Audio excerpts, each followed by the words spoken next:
بسم اللہ الرحمن الرحیم، السلام علیکم۔ میں سمیع ابراہیم اور آپ دیکھ رہے ہیں ہمارا سوشل میڈیا۔ پشاور سے جو خبریں آ رہی ہیں اس میں آج پی ٹی آئی نے میدان مار لیا ہے اور جناب سہیل آفریدی وزیر اعلیٰ منتخب ہو گئے ہیں۔ 90 ووٹ انہیں ملے، ٹوٹل 92 ووٹس ہیں کے پی اسمبلی میں پی ٹی آئی کے، اگرچہ 35 کو الیکشن کمیشن نے آزاد قرار دیا ہے، لیکن وہ اپنے آپ کو پی ٹی آئی سے ہی الائن کرتے ہیں۔ دو جو لوگ تھے وہ ملک سے باہر ہیں اور قیادت کی مرضی سے وہ واپس نہیں آئے، لیکن جو موجود تھے تمام لوگوں نے ووٹ دیے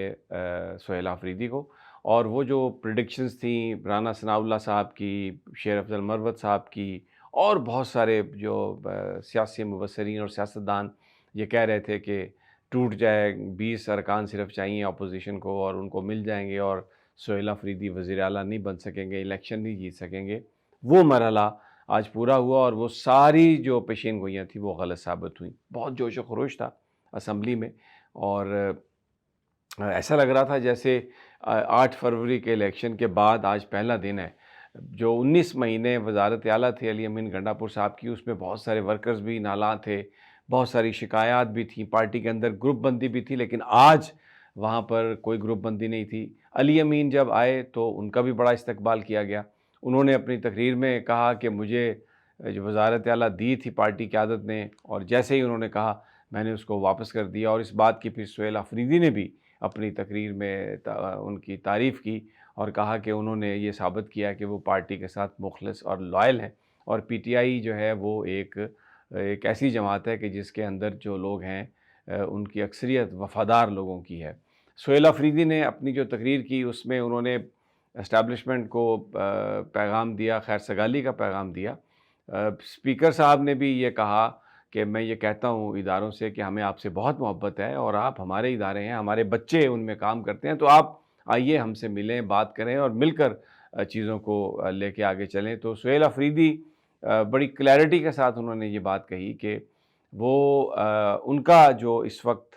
جو مطمع نظر ہے یا جو ان کا مقصد ہے وہ یہ ہے کہ سب سے پہلے جو ہمارے قائد ہیں ان کو رہا کروانا ہے، اور میں بالکل بھی جو کرسی ہے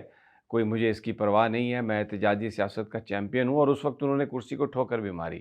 تو انہوں نے کہا کہ میں کسی کو للکار نہیں رہا، لیکن ہم یہ چاہتے ہیں کہ آئین اور قانون کے مطابق جو ہے وہ کام کیا جائے اور ہمارا جو مینڈیٹ ہے اس کو مانا جائے۔ گورنر صاحب، اچھا اب حلف تو ابھی نہیں اٹھایا انہوں نے، منتخب ہو گئے ہیں، پورا صوبہ ان کے ساتھ ہے، لوگوں میں بڑا جوش و خروش ہے۔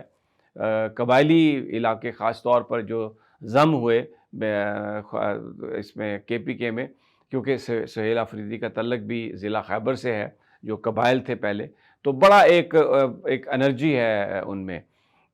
گورنر صاحب نے ان کا جو ریزائن تھا اس کو واپس بھیج دیا اعتراض لگا کے۔ یہ بہت سارے لوگ کہہ رہے ہیں کہ یہ وہ اپنی حدود سے تجاوز کر رہے ہیں، اور ایکچولی آئین میں کوئی ایسی چیز نہیں ہے کہ وہ وزیر اعلیٰ کو بلا کے ان سے پوچھیں اور تحقیق کریں اور تصدیق کریں، کوئی ان کا یہ اختیار نہیں ہے گورنر صاحب کا۔ لیکن وہ کیونکہ ظاہر ہے ایک دفعہ پہلے بھی ایسا ہی ہوا تھا، جب پی ٹی آئی کے اراکین اسمبلی نے استعفے دیے تھے تو ایاز صادق صاحب نے مانے ہی نہیں تھے، اور وہ کہتے تھے کہ جی آئیں جی میں دستخط مانوں گا، دیکھوں گا، اور ایک بڑا تب بھی ایک ٹوپی ڈرامہ لگا تھا۔ تو آج بھی اپوزیشن کے جو لوگ ہیں انہوں نے، ڈاکٹر عباد نے کہا کہ جناب ایک وزیر اعلیٰ پہلے موجود ہے، دوسرے وزیر اعلیٰ کا انتخاب نہیں ہو سکتا اور یہ قانون کے خلاف ہے اور ہم عدالتوں میں جائیں گے۔ تو پی ٹی آئی کے جو لوگ ہیں، جنید اکبر جو تنظیم کے صدر ہیں، وہ بھی سلمان اکمل راجہ کے ساتھ پشاور ہائی کورٹ میں موجود تھے، اور غالباً اب حلف اٹھانے کے لیے،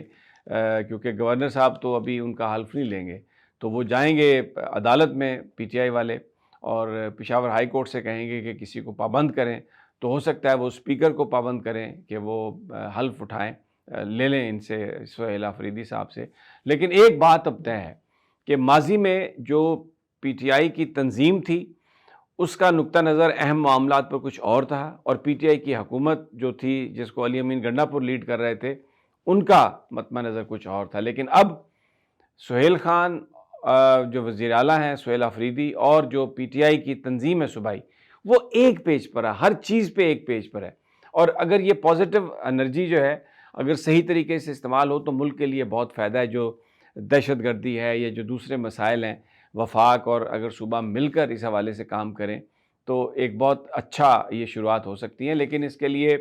آج جو تقاریر ہوئیں، جو ماحول تھا، اس میں اسپیکر صاحب نے اور وزیر اعلیٰ جو نو منتخب وزیر اعلیٰ ہیں انہوں نے جو پیغام دیا، وہ جو بٹوین دا لائن جو پیغام تھا وہ یہی تھا کہ وہ کام کرنے کے لیے تیار ہیں. کیونکہ جب وہ کہتے ہیں کہ آئین اور قانون کے تحت ہم کام کریں گے تو اس کا مطلب ہے کہ وہ اپنی حدود سے تجاوز نہیں کریں گے. تو اب دیکھنا یہ ہے کہ وفاق کیسے دیتا ہے. لیکن کیونکہ ابھی جو نون لیگ کے رہنما ہیں، میں عظمہ بخاری صاحب کو سن رہا تھا، صاحبہ کو، وہ انہوں نے کہا جی یہ کوئی انتخاب ہی نہیں ہے، یہ تو وزیر اعلیٰ ہی نہیں ہے. اسی طرح جو ان کے مین جو لیڈرشپ ہے وہ بھی یہی بات کر رہی ہے. لیکن اب دیکھنا یہ ہے کہ آگے جا کے کیا ہوتا ہے. اچھا، ایک اور بات میں ضرور ذکر کروں گا کہ تمام جو دوسری پارٹیاں ہیں انہوں نے اپنے اپنے امیدوار اس میں داخل کیے تھے، ان کے کاغذات. لیکن ایک چیز جو نظر آئی کہ وہ جماعتیں جمہوریت پر شاید کوسچن مارک ہے ان کے یہ ڈیسیژن، کیونکہ انہوں سب نے اپنے بچوں کو ہی نامینیٹ کیا. اب آپ دیکھیں مولانا فضل الرحمان صاحب نے اپنے بھائی لطف الرحمان کے کاغذات نامزدگی داخل کروائے، امیر مقام صاحب نے اپنے بیٹے کے کاغذات نامزدگی داخل کروا دیے، اور سردار یوسف جو وزیر ہیں انہوں نے بھی اپنے بچے کے کاغذات نامزدگی. تو جو ایک ورکر جس کے کاغذات نامزدگی آئے، بالکل جو ایک انصاف اسٹوڈنٹس فیڈریشن کے پلیٹ فارم سے اٹھا اور بہت ہی ایک لوور مڈل کلاس سے جس کا تعلق ہے، سہیل آفریدی، وہ اس کو نامینیٹ کیا پی ٹی آئی کی قیادت نے. تو یہ بھی ایک آج بڑا سگنیفیکنٹ تھا، یہ چیز نظر آ رہی تھی وہاں پر. لیکن بہرحال اس وقت اب ایک مرحلہ تو پورا ہوا، لیکن ابھی چیلنجز بہت ہیں اور وفاق اب دیکھتے ہیں کیا کرتا ہے. کچھ لوگ ابھی بھی بات کر رہے ہیں کہ شاید گورنر رول کی بات ہوگی، لیکن اگر وہ گورنر رول لگا تو اس سے کوئی پاکستان کو فائدہ نہیں ہوگا، اس لیے کہ صوبے کے عوام جو ہیں وہ سارے پی ٹی آئی کے ساتھ ہیں، اور وہاں پر یہ اس طرح کا ایک کوئی نظام بنانے کی جو کوشش ہے وہ کامیاب مجھے ہوتی ہوئی نظر نہیں آ رہی. سپریم کورٹ آف پاکستان میں 26ویں آئینی ترمیم کے خلاف درخواستوں کی سماعت آج ہوئی، اور اس میں جسٹس جمال خان مندوخیل، جسٹس نعیم اختر افغان، محمد علی مظہر، وہ سب ایک ہی بات کہ جی آرٹیکل 191A، آرٹیکل 191 کی موجودگی میں اب ہم کسی اور کو شامل ہی نہیں کر سکتے، جوڈیشل آرڈر کے ذریعے کس کو بھیجیں ہم، کون بینچ میں شامل کرے. یعنی وہ بالکل بھی کوئی آرگومنٹ سننے کے لیے تیار ہی نہیں ہے. تو عائشہ ملک صاحبہ نے یہ کہا کہ کہاں پہ یہ قطغن ہے کہ آپ فل کورٹ نہیں بنا سکتے. اور اگر فل کورٹ کی بات آتی ہے تو مندوخیل صاحب کہتے ہیں جی اگر سب کو بنا دیا جائے. اب دیکھیں بات یہ ہے کہ اگر ان 8 ممبرز کے علاوہ کوئی سن ہی نہیں سکتا تو پھر یہ کہاں سے مندوخیل صاحب کہتے ہیں کہ ہم 24 کے 24 بنا دیں گے، وہ کہاں سے کون سے پھر 26ویں آئینی ترمیم میں لکھا ہوا ہے. تو یہ ایک جو نظر آ رہا ہے وہ یہ ہے کہ وہ حاصل کرنا چاہتے ہیں، ایک صرف چاہتے نہیں ہیں کہ آئینی ترمیم سے پہلے کے جو ججز تھے ان کو بینچ میں شامل کیا جائے،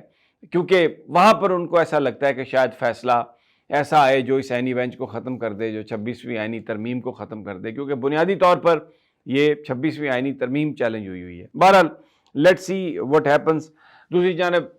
بڑا دن ہے آج شرم الشیخ میں، وہاں پر ڈونلڈ ٹرمپ بھی پہنچ گئے ہیں، شہباز شریف بھی ہیں، اور بھی اسلامی لیڈران ہیں وہاں پر. اور حماس نے 7 قیدی جو ہیں وہ ابھی تک کی اطلاعات کے مطابق اسرائیل کو واپس کر دیے ہیں. تو اب امن جو ہے وہ غزہ میں ہو رہا ہے، بظاہر ایسا لگ رہا ہے. بٹ لیٹ سی کہ ہاؤ اٹ انفولڈز، آگے کیسے ہوتا ہے. لیکن پوری دنیا میں اسرائیل کے خلاف مظاہروں کا سلسلہ آج بھی جاری رہا، اور لوگوں نے، ہزاروں لاکھوں لوگوں نے یہ مطالبہ کیا کہ جو جینوسائیڈ ہوئی ہے اس کی بنیاد پر اسرائیل کے اوپر پابندیاں لگنی چاہیے، اور جن لوگوں نے یہ کیا ان کو کیفر کردار تک پہنچانا چاہیے. اگلی ویڈیو تک اجازت، اللہ نگہبان.